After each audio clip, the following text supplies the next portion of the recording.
ગાયને રાષ્ટ્રીય ગૌમાતાનું બિરુદ આપવા માંગ ઉઠી છે। ચોટીલામાં ગૌરક્ષકો દ્વારા નેશનલ હાઈવે પર ચક્કાજામ કરવામાં આવ્યો।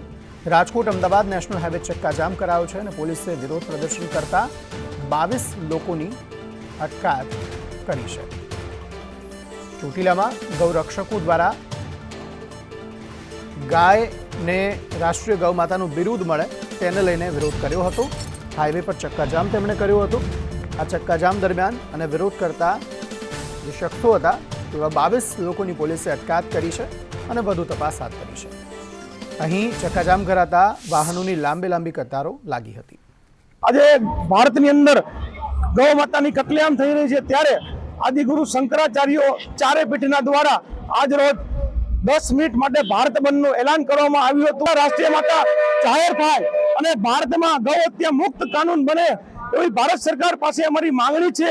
જે માંગણીના ભાગરૂપે શંકરાચાર્યજીના આદેશ અનુસાર આજે ચોટીલાની અંદર અમે સફળ કાર્યક્રમ કર્યો છે।